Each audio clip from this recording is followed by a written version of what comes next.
nossa Bíblia e partimos para o nosso estudo da Palavra de Deus. Nesse momento, abrir em Gálatas, carta do apóstolo Paulo aos Gálatas, no capítulo 1. Eu quero ler uns versículos, obviamente, que como é um estudo bíblico, a gente vai percorrer alguns capítulos de alguns livros, alguns textos das Escrituras, para confirmar o nosso estudo nesta noite, que é Saulo e Paulo, identidades a serviço do Evangelho. Saulo e Paulo, né? A gente vai nesse momento compartilhar a palavra de Deus. Capítulo 1, Gálatas 1, versículo 1.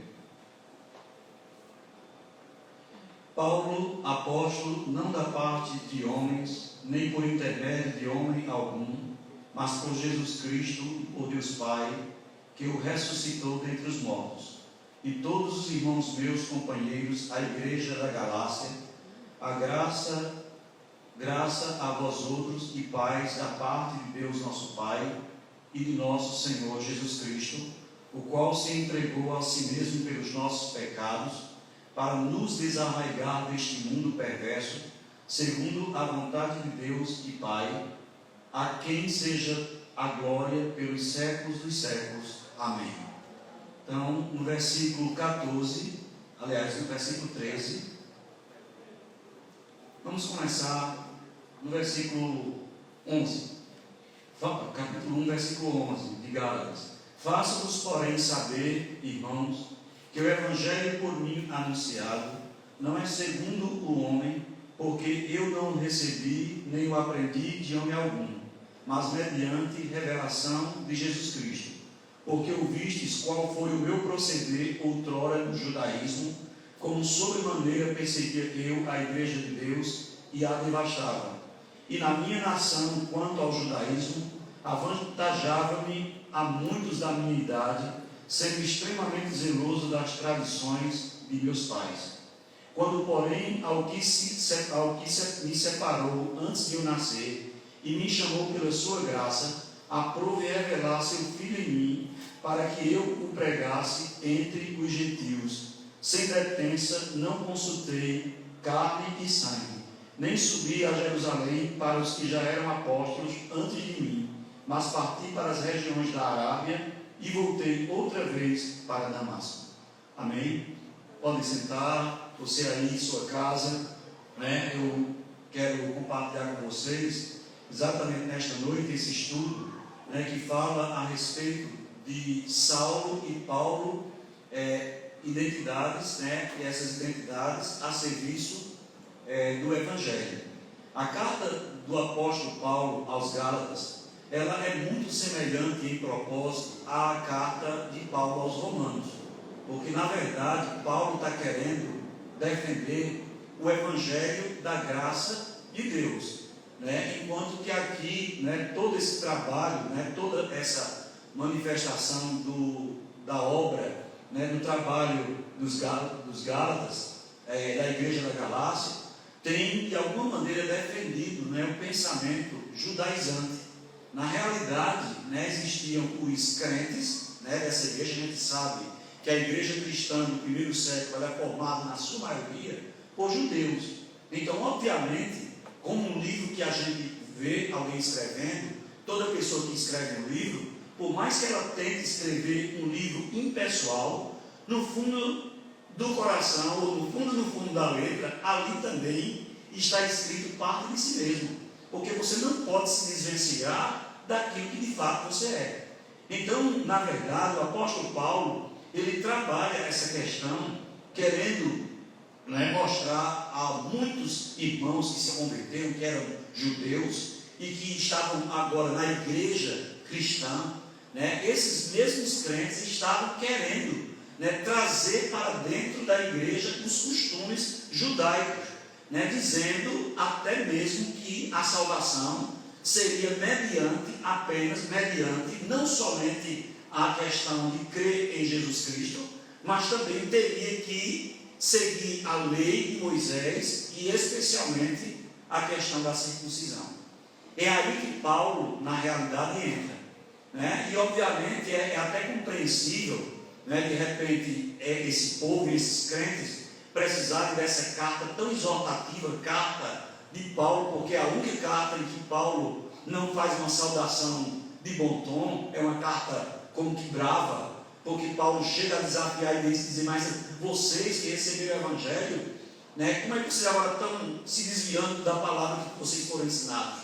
Quer dizer, Paulo estava em uma carta como se ele estivesse chateado, né, depois dos Gálatas terem aprendido, depois daquela igreja ter aprendido acerca do Evangelho e da salvação pela graça por meio da fé. Agora essa mesma igreja estava achando que para a salvação teriam que adaptar, trazer todo o costume judaico para as suas ações, para serem justificados diante de Deus. E aí que Paulo, aí a gente compreende porque a igreja era formada no seu bojo, né, no seu princípio, de pessoas que viviam debaixo, que tinham todo esse contato com a lei, com a cerimônia, com os rituais e etc. Então Paulo, ele traz aqui para nós, logo no capítulo 1, dizendo na verdade, né, que ele não foi chamado por homens. Ele mesmo faz uma apologia do seu próprio chamado, né, dizendo que ele foi chamado não por homens, mas por Deus. E é interessante que esse chamado de Deus, né, ao apóstolo Paulo, né, Paulo faz questão de dizer que foi chamado pelo Senhor, porque ser apóstolo naquela época, e ser apóstolo também eu entendo hoje, que para ser apóstolo precisava, segundo o capítulo 1, para fazer parte dos 12 apóstolos, teria que ter sido testemunha ocular da ressurreição de Cristo. E Paulo não foi, né? Paulo vem depois da questão da ascensão de Cristo Jesus, mas ele é considerado apóstolo porque depois ele vai defender o seu apostolado e dizer que ele é apóstolo porque ele viu o Senhor, né? E assim como os 11 que tiveram a experiência de ver e ter a experiência de ver Jesus ressurreto, Paulo também viu Jesus. Ele teve a visão de Jesus Cristo ressurreto ali naquela estrada de Damasco, né? Então ele se apresenta aqui, como a gente viu, né? Em muitos momentos Paulo vai ter que se apresentar, em todas as cartas praticamente a gente vê Paulo se apresentando como que defendendo o seu apostolado, porque era normal que a igreja primitiva questionasse a respeito do seu apostolado, porque ele não foi uma daquelas pessoas que participaram com os outros discípulos e apóstolos que viram, né, que conviveram com Jesus. Então, meus queridos, ele traz para nós aqui, o apóstolo Paulo, ele mostra para a gente, né, que ele foi, ele diz que não recebeu esse evangelho nem aprendeu de homem algum, mas mediante a revelação de Jesus Cristo. Então, se você olha para o Evangelho e as cartas do apóstolo Paulo, toda a doutrina que ele sistematiza, né, é de maneira muito profunda. E isso tem tudo a ver, e você diz, não, mas isso tem tudo a ver com Paulo, ou seja, depois da conversão.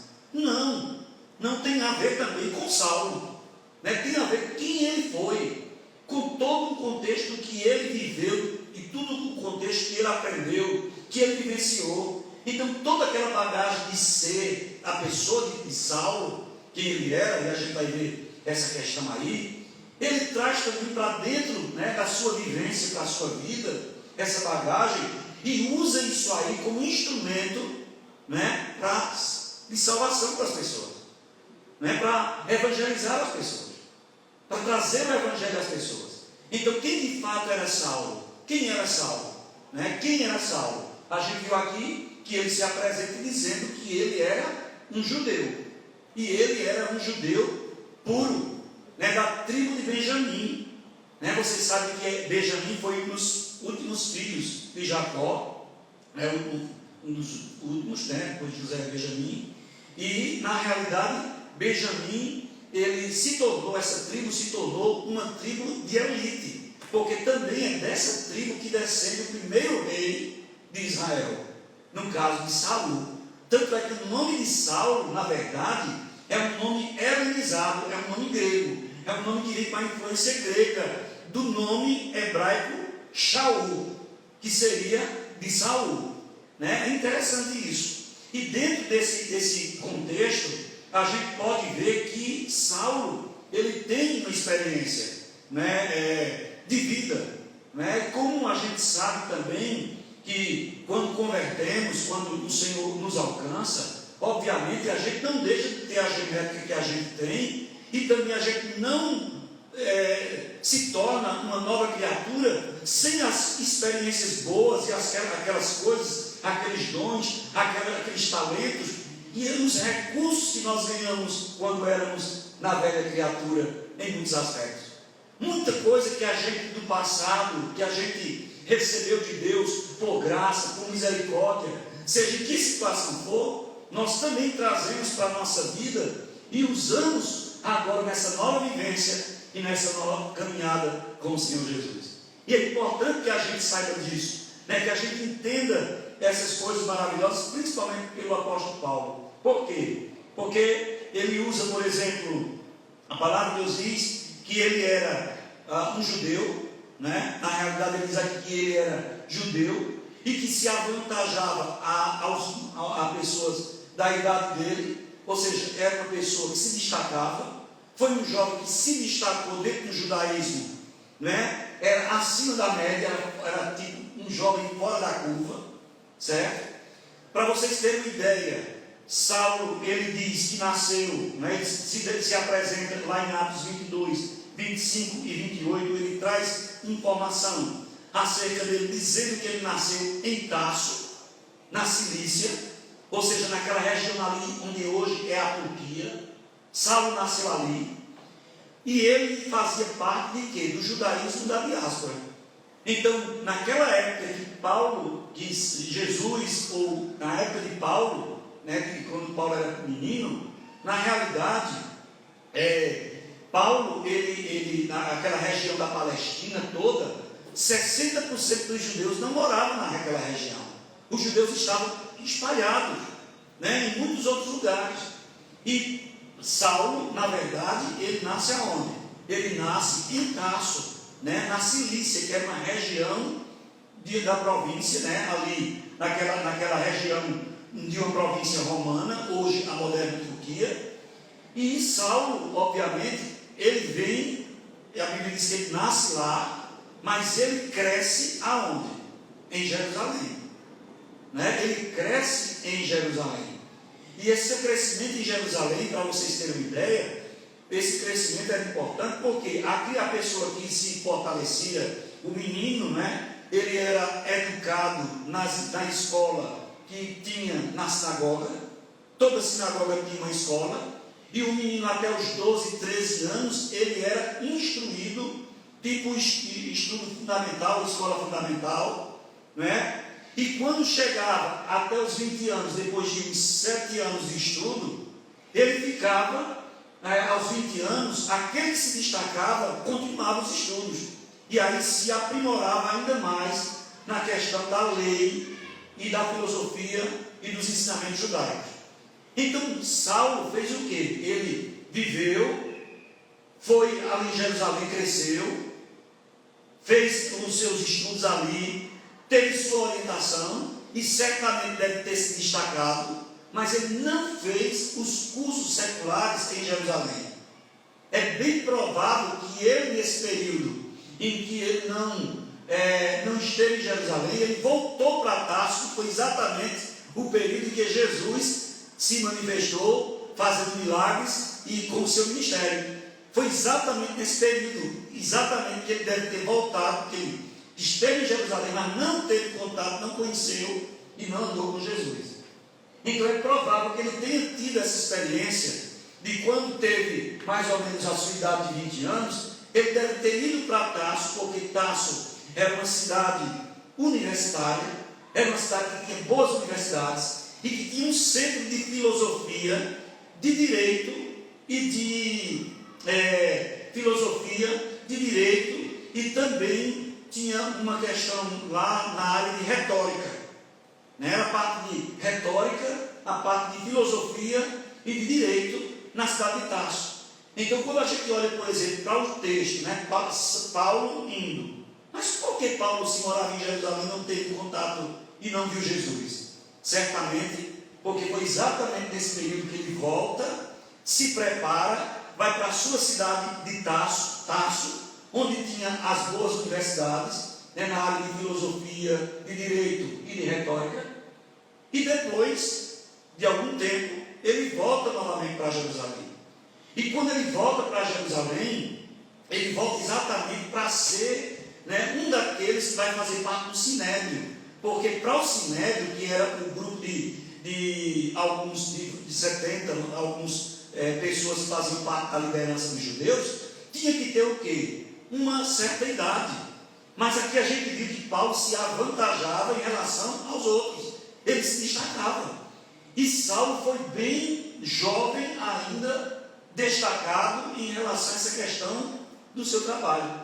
Mas veja a bagagem desse rapaz: instruído aos pés de Gamaliel, teve a orientação do melhor rabino, que até hoje Flávio José escreve no seu livro a respeito desse rabino, chamado Gamaliel, que era o top, né, a educação top.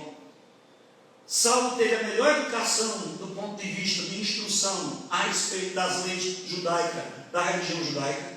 Depois volta para Tarso, e em Tarso ele tem também e se expõe à questão da filosofia, da retórica e também das questões do direito. Porque ninguém escreve tão bem quanto o apóstolo Paulo, percebeu com tanta propriedade as questões de lei, de justiça e etc., como o apóstolo Paulo. E sem contar também que o grego de Paulo era fluente, porque ele falava muito bem o grego, especialmente porque nessa província, nessa cidade, era o grego também muito bem falado, inclusive nas universidades daquele lugar. Então, meus irmãos, nós temos aqui exatamente, né, essa realidade. Então, 60% dos judeus viviam fora, só 40%. E naquela época tinha, por exemplo, de 8 a 10 milhões de judeus, né? E poucos, 40% só moravam na Palestina, né? Eram muito poucos, pouquíssimos judeus dessa porção toda, né? Então, no primeiro século viviam na Palestina. E é interessante que Paulo era, na realidade, um judeu helenista. Então, a gente vai perguntar, então, o que esse estudo tem a ver comigo? Ele tem a ver com você? Porque Saulo deu uma lição para a gente nas Escrituras, de que nós somos a construção, nós somos um somatório de experiências da vida, e tudo na nossa vida que Deus acrescenta é para servir para a glória do seu nome. Porque quando a gente olha para a vida de Saulo, a gente percebe nessa manifestação de sua presença e de sua glória, sendo que ele é, mas colocando em prática tudo que ele recebeu, seja do ponto de vista do judaísmo, seja do ponto de vista também do secularismo. Ele coloca tudo isso dentro da questão a serviço de quê? Da pregação do Evangelho. Né? Da pregação do Evangelho. O grego serve, né? O direito serve, a retórica serve, a linguagem serve, o conhecimento do judaísmo, da questão do cerimonial, para entender Cristo, entender o sacrifício, serve demais, porque as cartas a gente vai ver muitos ensinamentos do apóstolo Paulo, que ele entende muito mais do que os outros apóstolos. Tanto é que Pedro diz que Paulo fala coisas que ele mesmo entende, coisas difíceis de compreender. Por quê? Porque Paulo ele veio com essa bagagem do Saulo, né? E esse Saulo também, né, além de ser dessa linhagem da tribo de Benjamim, da tribo de Saul, e ter o mesmo nome, né, do primeiro rei de Israel, ele também, a gente vai ver aqui, que além de ser um judeu helenista, ele também era um cidadão romano. E como cidadão romano, ele era um homem que tinha um título que dava a eles certos privilégios. Por exemplo, um cidadão romano não pagava determinados impostos. Um cidadão romano não podia ser julgado sem que tivesse direitos. Vocês lembram que o apóstolo Paulo, quando quis ir para Roma, ele foi para Roma porque ele quis. Ele disse, porque eu sou cidadão romano, e queriam já liberar ele. Ele disse, não, eu quero ser leve para César, eu quero ir para Roma. Porque a intenção de Paulo era chegar aonde? Em Roma e pregar o evangelho também. Veja que tudo ele usando o direito dele. Tanto é que uma autoridade, lá no capítulo 22, vai perguntar, mas você é romano? Como você conseguiu esse direito? E ele disse, desde o nascimento. Talvez foi do avô, do pai, não sabemos. Mas ele, além de ser judeu puro, ele era também um cidadão romano. E como cidadão romano, ele podia pedir um julgamento mais leve, não podia ter uma morte, se fosse julgado e condenado, ter uma morte torturante, como de cruz, não podia. Né? Tanto é que ele foi decapitado, porque não podia ter morte de cruz, porque a morte de cruz é morte de tortura, é uma morte lenta. Então, um cidadão romano não podia ter, se tivesse um julgamento dessa natureza, uma morte torturante. Né? Então, Saulo, ele veio com essa bagagem toda. Veja quantas coisas ele tinha. Né? Educado aos pés de Gamaliel, boa educação, sabia muito do judaísmo, da religião judaica. Depois ele tem a questão da retórica, do direito e também da filosofia. Você vê que ele cita em Atos dos Apóstolos muito dos filósofos. Entra e ele de alguma maneira navega ou transita tanto na questão da teologia como da filosofia. Ele é uma pessoa que tem uma cabeça diferenciada realmente. E esse estudo é exatamente para isso, para motivar você, né, a usar essa bagagem sua, mesmo que você tenha, né, as experiências que você tem vivenciado. Deus tem dado a você esse privilégio para que toda essa experiência sirva para a proclamação do evangelho. Saulo usou até o seu direito de cidadão romano para que o evangelho fosse anunciado em Roma, a palavra de Deus fosse anunciada em Roma. Então, o fato de Paulo ter cidadania romana ajudou também no ministério dele, e ele soube usar desse privilégio, coisa que muitas vezes nós não fazemos ponto, não fazemos conexão com o que temos, com o que somos, né? Às vezes na profissão que a gente tem, o talento que nós temos, né? A habilidade que Deus tem nos dado, né? Os meios que nós temos, os privilégios que nós temos do ponto de vista social. Muitas vezes nós não usamos isso para a proclamação do evangelho. Né? Às vezes a gente separa isso aqui, isso como é secular, isso aqui é crente, isso aqui é de cristão, isso aqui não é. Não! Né? Nós olhamos para Saulo de Tarso e vemos ele entregando a Paulo toda essa bagagem, todos esses privilégios, e usando para o quê? Para a proclamação do evangelho. Né? E essa igreja precisa entender que a salvação não é de mérito nenhum. Nós não temos mérito diante de Deus. Os méritos são de outro, de Jesus de Nazaré. Nós estamos apoiados nos méritos de Cristo. E Paulo está dizendo agora, na carta de Paulo, dizendo, olha, eu fui isso, eu recebi do Senhor, e estou dizendo a vocês que não preguem outro evangelho. Porque o evangelho que nós pregamos é este, que eu recebi do Pai, recebi de Deus, fui chamado pelo Senhor para ser apóstolo, porque eu vi o Senhor. Ele conta toda essa história, ele se apresenta, e ele, na realidade, mostra-se, né, como um evangelista usando toda a experiência que ele viveu, como Saulo, né, aproveitando esses privilégios que ele recebeu do Senhor, para que as pessoas pudessem compreender este evangelho que é recebido, que é dado a nós por graça, por meio da fé. Somente. Recebemos por graça.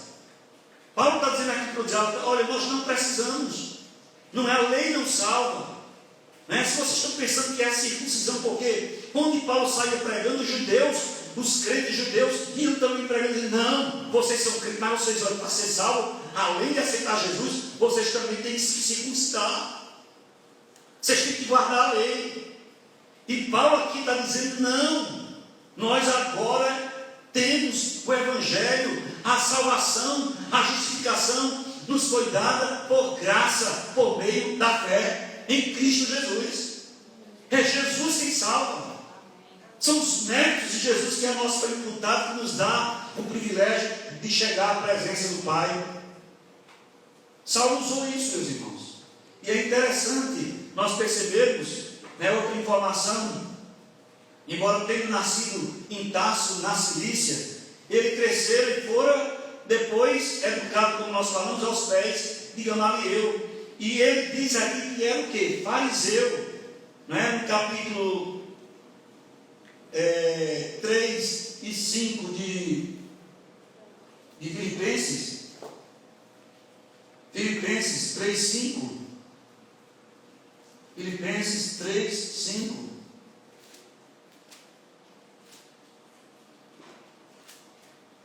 Ele diz assim, 3, 5. Circuncidado ao 8º dia, da linhagem de Israel, da tribo de Benjamim, hebreu de hebreus, quanto à lei, fariseu, quanto ao zelo, perseguidor da igreja, quanto à justiça que há na lei, irrepreensível. Então, essa era a identidade de Saulo, não é? Circuncidado ao 8º dia, todo judeu era judeu puro, apesar de ter nascido em Tarso, na Cilícia, mas ele era um judeu de linhagem pura. E ele, na verdade, diz aqui que era o quê? Da seita de quem? Dos fariseus. A gente sabe que existiam pelo menos 4 partidos, 4 seitas importantes na época de Jesus, na época de Paulo, que eram os saduceus, que eram de uma linhagem mais sacerdotal, a linhagem dos fariseus, que eram muito apegados à lei, e tinha os zelotes e tinha os essênios. Mas aqui Paulo ele chega a dizer que ele era o quê? Ele era fariseu, e essa seita era mais rígida e tão excessivamente rígida que até do coentro, se eles plantassem um coentro e fossem vender, eles davam o dízimo do coentro.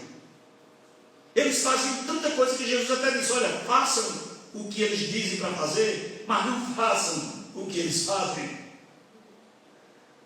Eles eram tão rígidos com a lei, tão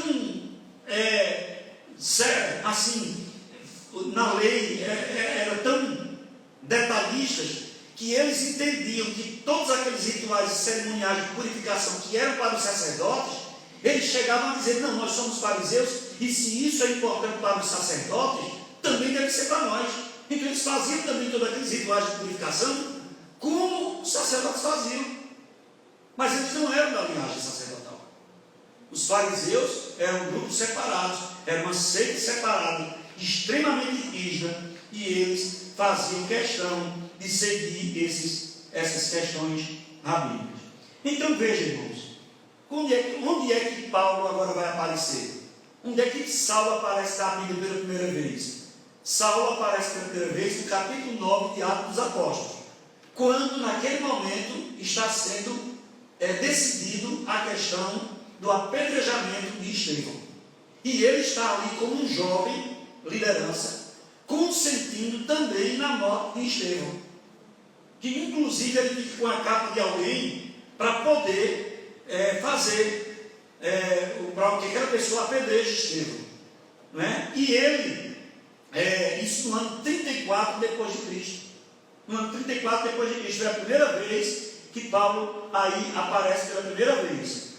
E era interessante porque os judeus, na verdade, questionavam, e Paulo obviamente questionava a questão de Jesus como Messias, como um bom judeu que ele era, fariseu, era a questão de que aceitar Jesus como Messias era terrível, era difícil para eles, porque na cabeça deles estava ainda Deuteronômio 21, 23, que diz, maldito aquele que for pendurado no madeiro.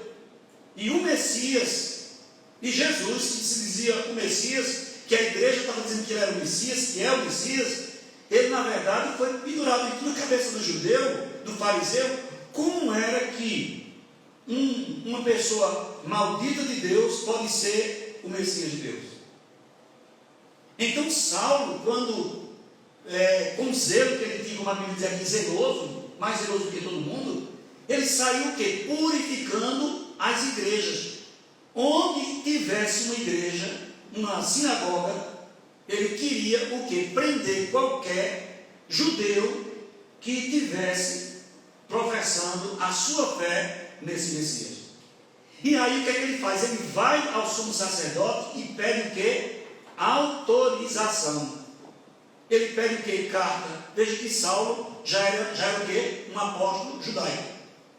Um apóstolo do judaísmo. Ele pediu para ser enviado. Para onde? Para uma cidade ali ao norte da Palestina, para Damasco. E ele pediu carta, autorização. Eu quero carta.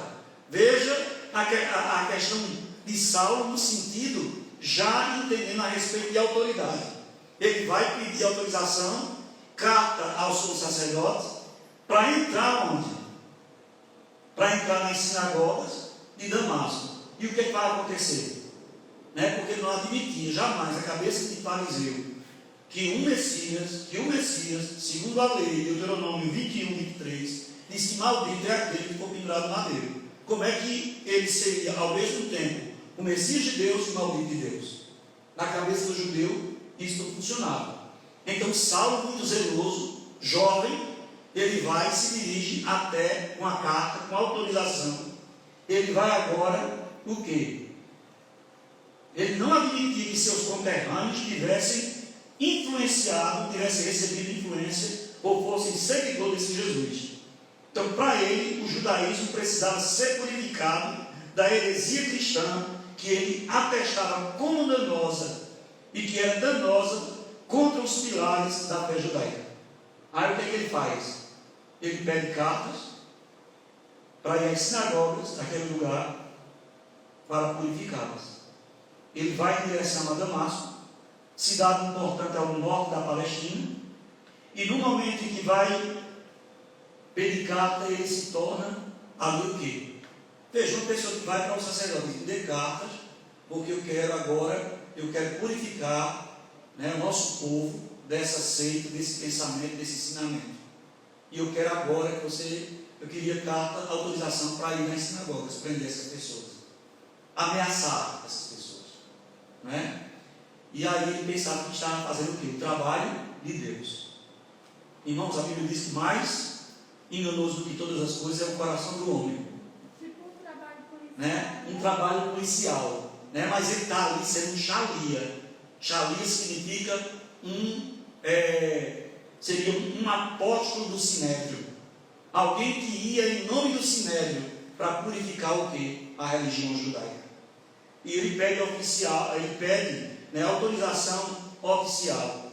E o que vai acontecer com Saulo? Ele diz, você vai guardar aí, vai ler em sua casa, Atos 21, versículo 39, Atos 22, versículo 3, depois Atos 22, 25 a 28, certo? Que vai falar tudo sobre isso que nós estamos aqui tentando passar para vocês, que não dá tempo para a gente ler tudo. Então, na estrada de Damasco, aquele jovem, ele vai, e o que acontece com ele? Ele vê Jesus. Jesus se apresenta a ele vê Jesus. E ele disse, como a gente viu aqui em Efésios, antes dele nascer, Deus já tinha o quê? O escolhido. Ele faz uma apologia do seu chamado, dizendo que foi Deus quem revelou o Evangelho a ele. Não foi nenhum homem. Foi Deus mesmo. E quando ele vai se apresentar, ele disse, eu vi o Senhor Jesus, porque lá no capítulo 1 de Atos dos Apóstolos, para ser um apóstolo, teria que o quê? Ter visto Jesus. E ele viu Jesus. Então ele pode ser apóstolo. Porque ele viu o Senhor. Ele viu o Senhor ressuscitado. Louvado seja Deus. Então ele pode falar. E agora, o que é que vai acontecer? Ele ali cai, diz a palavra de Deus que ele cai por terra. Diz a palavra de Deus, no capítulo 9, que ele pergunta, né, quem és, e o Senhor se apresenta, eu sou Jesus, a quem tu persegues. E a partir daquele momento, o Saulo se torna Paulo. Ou seja, o perseguidor vai se tornar agora um perseguido, por causa do nome de Jesus. Né? Jesus entrou tão forte na vida daquele homem, mostrando-lhe a sua cegueira, envolvendo com profunda luz na sua alma, que o seu amor e o seu ardor por Cristo foi uma dimensão que a gente não tem, a gente não consegue dimensionar, porque faz 3 viagens missionárias profundas, pregando a palavra de Deus, e a 4ª viagem é para a sua morte, quando ele vai para Roma. E é interessante, meus irmãos, que eu digo que também nós dizemos que é uma viagem também missionária, e ele conhecia mais da palavra de Deus, das Escrituras, do que qualquer outro apóstolo, mais do que Pedro, mais do que qualquer outro. Por quê? Porque ele sabia totalmente da lei. Ele foi muito mais além, porque, como eu disse a vocês, os meninos, eles eram educados nas escolas da sinagoga até os 12, 13 anos. Depois, aqueles que se destacavam continuavam até os 20. Quando não se destacava, pronto, terminava, ia ser pescador, ia ser marceneiro. Mas Paulo não, ele continuou. Então foi uma pessoa que teve o melhor da educação judaica. Então ele entendia muito mais do que qualquer outro apóstolo, compreendia das Escrituras muito mais, era muito mais apurado. E é interessante que ele falava fluentemente também o grego, como nós falamos, conhecia mais das Escrituras do que qualquer outro, conhecia a cultura greco-romana mais do que qualquer outro apóstolo. Por quê? Porque ele viveu no meio grego, né? Ele viveu no meio gentio, e ele é chamado para ser apóstolo do gentio. Veja, tudo isso Deus o quê? Usando como um quebra-cabeça todas as coisas, para que esse homem agora, Paulo, usasse as coisas de Saulo, usando as identidades, né? 2 identidades a serviço do Evangelho. Que coisa maravilhosa, né? Porque a gente às vezes pensa que não, isso não vai servir, não, né? Na minha vida eu quero esquecer isso. Não, talvez o que você esteja vivendo hoje esteja lhe incomodando, de alguma maneira você esteja sofrendo, mas isso pode ser usado como instrumento para a proclamação do Evangelho. Essa coisa velha, essa coisa do velho pode se manifestar na vida nova, na sua caminhada nova com Jesus de Nazaré. Porque agora aquele Saulo está entregando a Paulo experiências gloriosas, que vai ser um apóstolo de um cabedal de conhecimento impressionante, né? Conhecia muito bem a cultura greco-romana, conhecia muito bem a questão das Escrituras e das cerimônias do ponto de vista judaico. Tanto é que o livro de Hebreus, muitos autores e muitos teólogos acreditam que foi escrito pelo apóstolo Paulo. Logicamente eu não posso dizer, nem posso afirmar, mas muitos acham, simplesmente pelo fato de ter tanto registro, né, de conhecimento, de paralelo em que o escritor faz a respeito da religião judaica e das cerimônias e do cerimonial judaico com a pessoa de Jesus Cristo. E somente uma pessoa com uma mente como a do apóstolo Paulo podia assim pensar. Então o tema desta carta, meus irmãos, sabe qual é o tema da carta do apóstolo Paulo? É o Evangelho. O Evangelho. A pureza do Evangelho.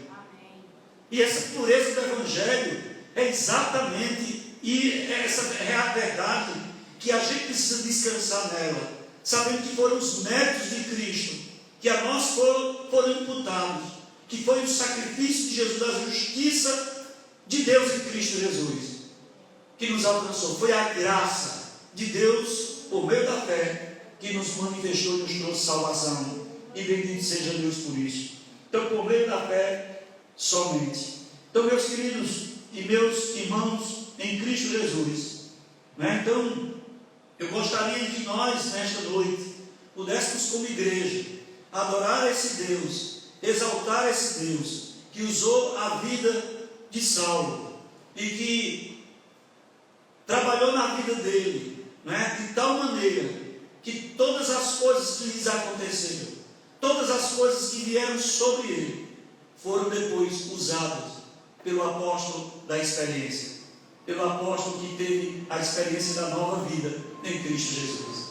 Então, a fluência do grego, a retórica, o conhecimento de direito, o conhecimento da filosofia, o conhecimento de todas as questões da religião judaica, ajudaram o apóstolo Paulo a compreender melhor e explicar melhor o Evangelho, a pureza do Evangelho, para que todos os seus seguidores e todos os seus filhos espirituais, nós hoje pudéssemos, para a glória de Deus, termos o privilégio de, lendo as Escrituras, podermos fazer uma ponte bonita, entendendo a salvação por graça, por meio da fé em Cristo Jesus. Amém. Tudo isso é explicado nesta carta para a glória e louvor do Senhor.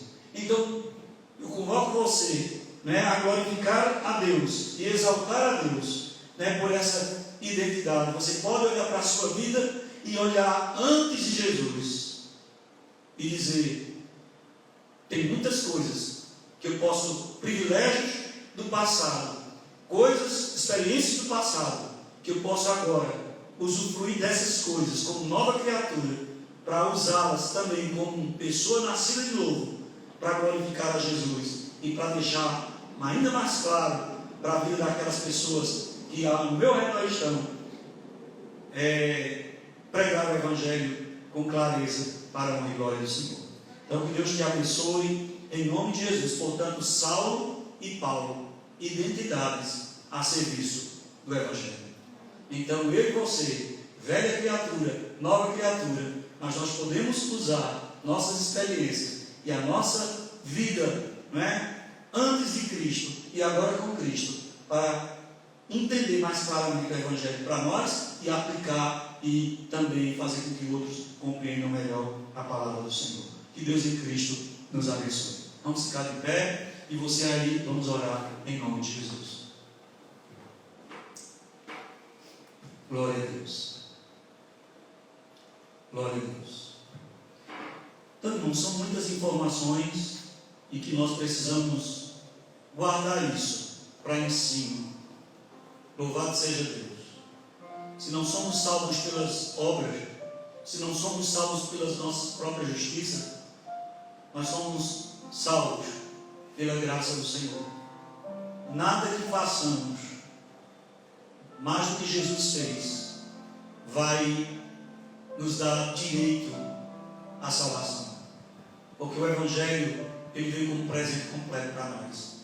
Cristo em vós é a esperança da glória.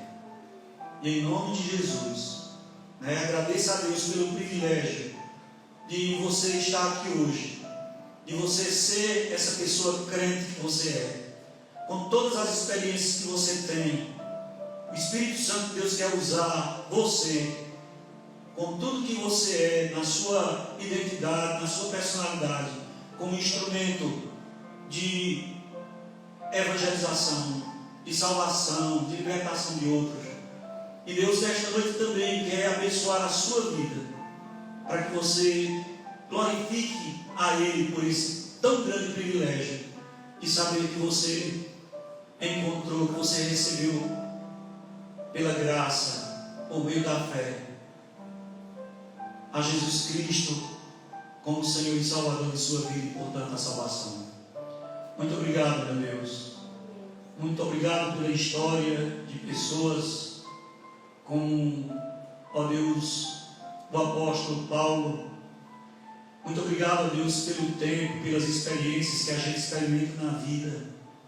Muitas vezes frustrante, muitas vezes, ó Deus, concepções equivocadas, erros, e que depois, quando a gente se encontra contigo, quando a gente coloca diante de Ti, todas essas experiências podem ajudar tantas outras pessoas, e podem até mesmo nos ajudar a vislumbrar melhor o Evangelho. Obrigado, meu Deus, pelo Evangelho da graça. Obrigado pela fé. Obrigado pela Tua misericórdia que nos alcançou e que nos fez novas criaturas. Bendito seja o Teu nome, Senhor, porque o Senhor é fiel e completa em nós a boa obra que o Senhor começou. Obrigado por esta noite. Obrigado por tua palavra, pelo Evangelho do nosso Senhor Jesus Cristo. Nada mais podemos fazer, porque tudo já fizeste por nós. Para a nossa salvação, tu já fizeste, completasse, fizeste uma obra completa. E agora, Senhor, nós queremos te render graças por essa tão rica bênção. Em nome de Jesus. Amém. Glória a Deus. Que a graça do nosso Senhor e Salvador Jesus Cristo, o amor de Deus, nosso eterno Pai, a doce comunhão e consolação do Espírito Santo, seja com todo o povo de Deus hoje, agora e sempre. Amém.